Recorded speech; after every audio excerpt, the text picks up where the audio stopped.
தந்தி தொலைக்காட்சி நேயர்களுக்கு வணக்கம். நல்லதை சொல்வோம், நல்லதை செய்வோம், நல்லதே நடக்கும்.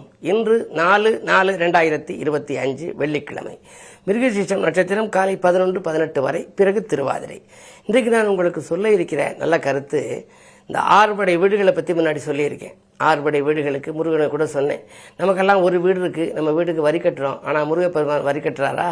படை வீடு 6 வச்சிருக்கிறார்ல, அதுக்காக வீட்டு வரி கட்டாத வேலன் அப்படின்னு சொல்றது வழக்கம்.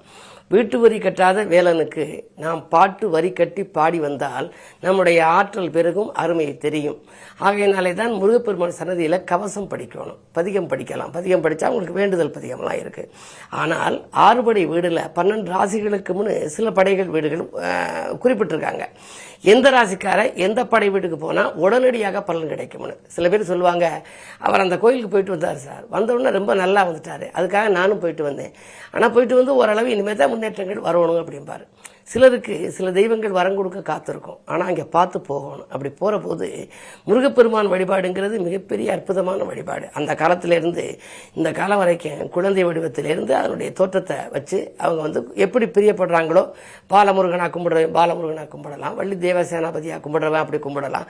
குன்றக்குடியிலெல்லாம் சண்முகநாத பெருமான் இருக்கு. ஆனால் இந்த முருகப்பெருமானுக்கு எத்தனையோ பாடல்கள் கவசங்கள் எல்லாம் இருக்கு. அப்படி படிக்கிற பொழுது நம்ம முருகப்பெருமான் கிட்ட திறந்தோறும் சில பேர் குறை சொல்லுவாங்க. கல்யாணம் முடியலை, சீக்கிரம் முடிச்சு வை, பணம் கிடைக்கணும், இது பண்ணு, வேலை கிடைக்கணும், கிடைக்கிறதுக்கு ஏற்பாடு பண்ணு, அப்படிலாம் ஏதாவது கோரிக்கையை சொல்லிக்கினே இருப்பாங்க. அந்த கோரிக்கையை தினம் சொல்லலாம், ஆனால் ஒரு நாள் மட்டும் சொல்லக்கூடாது. அது என்ன நாள் அப்படிங்கிறத உங்களுக்கு நான் நாளைக்கு சொல்றேன். பொதுவாக அந்த கோரிக்கையில 360 நாள் வருஷத்துல தினம் முருகப்பெருமான் சன்னதியில கவசம் படிக்கலாம், பதியத்தை படிச்சுட்டு இந்த மாதிரி இதை முடிச்சு வைக்க வேண்டிய பொறுப்பு ஐயா உன்னை சேர்ந்தது. கந்தா கந்தா கந்தா என்று சொன்னால் அவன் இந்தா இந்தா இந்தா என்றே தருவான், எடுத்துக்கொள்ளுங்கள்னு சொல்லி கூட ஒரு பாடல் இருக்கு. ஆனால் ஒரு நாள் மட்டும் கோரிக்கை சொல்லக்கூடாது. அந்த அடிப்படையில் மேசராசிக்கார மேசராசியும் விருச்சிக ராசியும் 6 படை வீட்டில் எந்த ஊருக்கு போகணும் அப்படின்னா திருச்செந்தூர் போகணும். திருச்செந்தூர் எதுக்காக போகணும் அப்படின்னா, மேஷத்துக்கு அதிபதி செவ்வாய், விருச்சிகத்துக்கு அதிபதி செவ்வாய். செவ்வாய் தைரியக்காரகன், தன்னம்பிக்கையோட வாழ்க்கை நடத்தணும்னா, தைரியத்தோடு இருக்கணும்னா செவ்வாய் பலம் நல்லா இருக்கணும். அப்படி தைரியத்தை கொடுக்கக்கூடியவனாக இருந்தால் தானே போரிட்டு வெற்றி பெற முடியும்.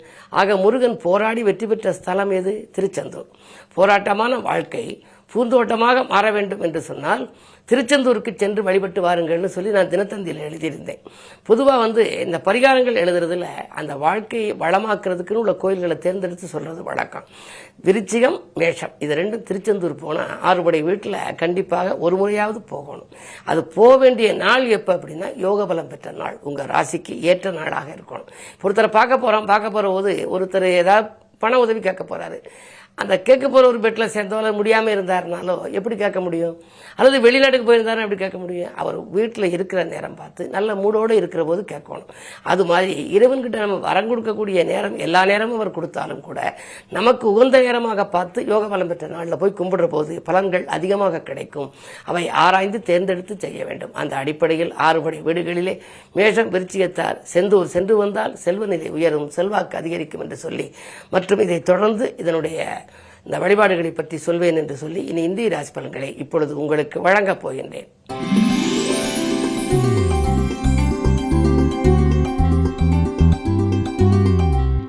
மேசராசி நேயர்களே, உங்களுக்கெல்லாம் இல்லம் தேடி இனிய தகவல் வருகின்ற நாள். இன்று அதிகாலையிலேயே நல்ல தகவல் கிடைக்கும். புகழ் மிக்கவர்கள் உங்களுக்கு பின்னணியாக இருந்து உதவிக்கரன் மீட்டுவார்கள். உங்களுடைய ராசிநாதனோடு சந்திரன், செவ்வாயோடு சந்திரன் 3ஆம் இடத்தில். எனவே தாய்வழி ஆதரவு உங்களுக்கு கிடைக்கும். மனதில் எதை நினைத்தீர்களோ அதை மறுகணமே செய்து முடிப்பீர்கள். நல்ல நாள் இந்த நாள்.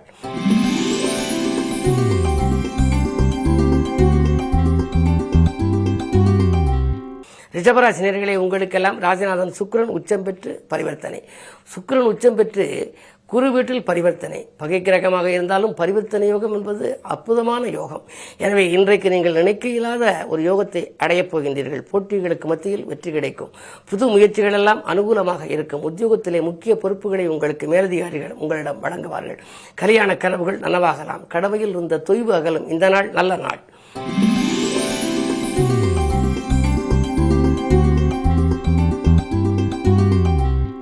மிதுன ராசி நேயர்களே, சந்திர மங்கள யோகம் இருக்கின்றது. கல்யாண கனவுகள் நனவாகும். அது மட்டுமல்ல, கல்யாண வயதிருந்த பிள்ளைகளுக்கு கல்யாணம் பேசலாம். சரி, பெற்றோர்களுடைய மணி விழாக்கள் நடைபெறாமல் கொஞ்சம் தாமதிக்கிறது என்று கவலைப்பட்டவர்களுக்கு அப்படி மணி விழா, முத்து விழா, பவள விழாவெல்லாம் நடைபெறுவதற்கான அறிகுறிகள் தென்படுகின்ற நாள். கடை திறப்பு விழா, கட்டிட திறப்பு விழா கூட நடைபெறலாம்.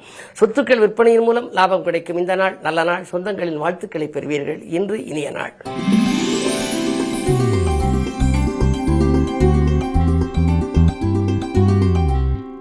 கடகராசி நேயர்களே, அஷ்டமத்து சனியின் ஆதிக்கம், அவரோடு புதன் விரையாதிபதி. எனவே விரயத்துக்கு மேல் விரயம் வருகிறது. ஒரு பங்கு செலவு வரவு வந்தால் இருமடங்கு செலவாகலாம். யாரையும் எதையும் நீங்கள் யோசித்து சொல்ல வேண்டும். நான் அதை செய்கிறேன், இதை செய்கிறேன் என்று சொன்னால் கொடுத்த வாக்கை காப்பாற்ற இயலாமல் போகலாம். லாபஸ்தானத்தில் குரு இருக்கிறாரே, நன்மைதானே செய்வார் என்று நீங்கள் நினைக்கலாம். இருந்தாலும் அகப்பட்டவனுக்கு அஷ்டமத்தில் சனி என்பார்கள். எனவே எதை செய்தாலும் சிந்தித்து செய்ய வேண்டும். குடும்ப உறுப்பினர்களை கலந்து ஆலோசித்து செய்ய வேண்டும். பிரார்த்தனைகள் உங்களுக்கு பலிக்க வேண்டும் என்பதனாலே நீங்கள் அதிகமான பிரார்த்தனை செய்ய வேண்டும். குறிப்பாக குலதெய்வ பிரார்த்தனைகளை மேற்கொள்வது நல்லது.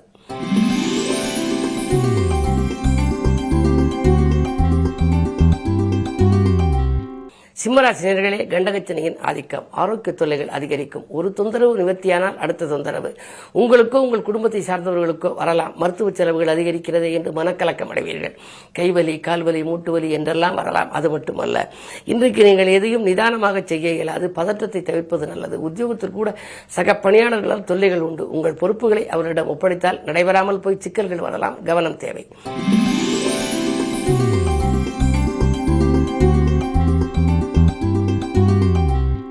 கன்னிராசி நேயர்களே, உங்களுக்கெல்லாம் வியாபார வளர்ச்சி ஏற்படுகின்ற நாள். வேற்று மனிதர்கள் ஒத்துழைப்போடு கூட்டு முயற்சியில் நீங்கள் வெற்றி பெறுவீர்கள். குறு பார்வை இருக்கிறது. எனவே குடும்பத்தில் நல்ல காரியம் நடைபெறும். சமூகத்தில் பெரிய மனிதர்கள் சந்திப்பால் நன்மை கிடைக்கும். வாங்கிய கடனை கொடுத்து மகிழ்வீர்கள். இன்று இனிய நாள்.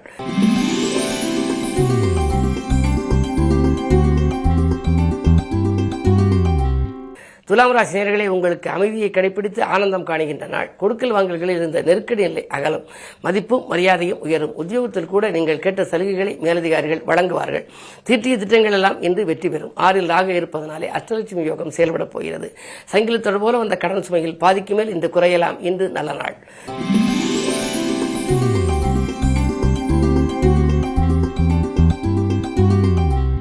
விருச்சிக ராசி நேயர்களே, உங்களுக்கு சந்திராஷ்டமம். எது செய்தாலும் யோசித்து செய்ய வேண்டும்.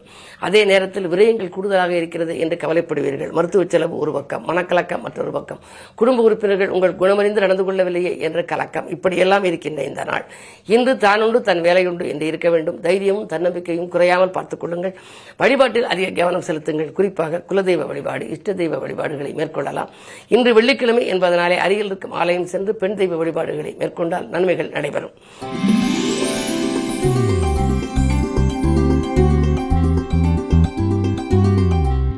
தனுசு ராசி நேயர்களே, 7ஆம் இடத்திலே சந்திரனும் செவ்வாயும். சந்திர மங்கள யோகம். இதுவரை நீங்கள் எதிர்பார்த்து காத்திருந்த ஒரு காரியம் இன்று நடைபெறப் போகிறது. கடன் சுமை உங்களுக்கு பாதிக்கு மேல் குறையலாம். கல்யாண கனவுகள் நனவாகும். அயல்நாடு சென்று பணிபுரிய வேண்டும் என்று விரும்புபவர்களுக்கு அது கைகூடும். நீண்ட நாளாக விற்காத சொத்து இன்று விற்று அதன் மூலம் லாபத்தை கொண்டு என்ன செய்யலாம் என்று யோசிப்பீர்கள். தொழிலை வளப்படுத்தலாமா, தொழிலை இடமாற்றம் செய்யலாமா என்றெல்லாம் சிந்திக்கின்ற நாள். இன்று சமூகத்தில் உள்ள பெரிய மனிதர்களின் சந்திப்பு உங்களுக்கு நன்மைகளை வழங்கும். புகழ்பெற்ற ஆலயங்களுக்கு சென்று வழிபட்டு வர வேண்டும் என்றும் நினைப்பீர்கள்.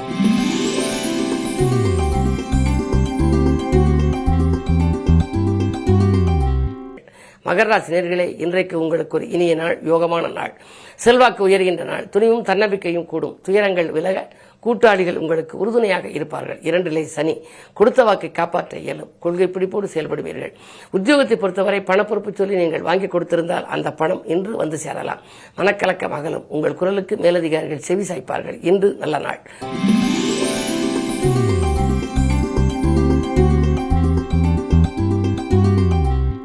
கும்பராசி நேயர்களே, உங்களுக்கெல்லாம் இன்று அதிரடியாக மேலதிகாரிகள் செய்யும் மாற்றங்கள் மனதில் அச்சுறுத்தலை ஏற்படுத்தும். வேலையை விட்டு விலகும் சூழ்நிலை ஏற்படுமோ என்று கூட நீங்கள் நினைக்கலாம்.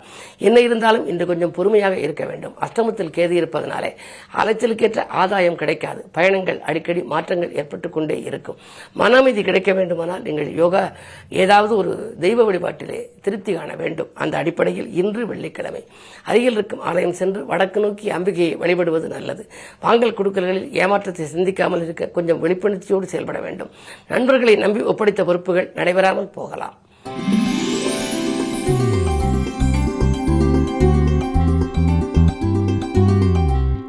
மீனராசினியர்களே, உங்களுக்கெல்லாம் தொழில் பங்குதாரர்களால் ஏற்பட்ட தொல்லை அகலுகின்ற நாள். இன்று துயரங்கள் துள்ளிவோட நீங்களே வழிவகுத்துக் கொள்வீர்கள். செலவு நடைகள் கூடினாலும் கூட வருமானம் உங்களுக்கு உயரும். வாங்கல் கொடுக்கல்கள் திருப்தியாக இருக்க வேண்டும் என்று சொன்னால் குருவினுடைய ஆதிக்கம் பலம் பெற வேண்டும். இன்றைக்கு உங்கள் ராசிநாதன் குரு சகாயஸ்தானத்தில் 3ஆம் இடத்தில் முற்றுகையிட்டிருக்கின்றார். குரு சுக்கிர பரிவர்த்தனை. சுக்கிரனும் சூரியனும் வேறு இணைந்திருக்கிறார்கள். 6க்கு அதிபதி ராசியில். எதிர்ப்பு, வியாதி, கடன் ஆகியவற்றை குறிக்கும் இடத்திற்கு அதிபதியான சூரியன் உங்கள் ராசியில் உச்சம் பெற்ற சுக்கிரனோடு இணைந்திருக்கிறார். எனவே எதிரிகள் விலகிச் செல்வார்கள். லாப நோக்கத்தோடு பழகியவர்களை இனம் கண்டு கொள்வீர்கள். அது மட்டுமல்ல, உத்தியோகத்திலே உங்களுக்கு ஒரு மிகப்பெரிய வாய்ப்பு வரப்போகின்றது. நீங்கள் சம்பள உயர்வு கேட்டு இவர்கள் தரவில்லையே, வேறு ஏதாவது பெரிய உத்தியோகத்திற்கு செல்லலாமா அல்லது நல்ல நிறுவனங்களிலிருந்து அழைப்பு வருமா என்று சிந்தித்தவர்களுக்கு இன்று அந்த அழைப்புகள் வரலாம். ஏற்றுக்கொள்வதா வேண்டாமா என்பது உங்கள் சுய ஜாதகத்தை ஒரு முறை புரட்டி பார்த்து முடிவெடுத்துக் கொள்ளுங்கள். மேலும் விவரங்கள் அறிய தினத்தந்தி படியுங்கள்.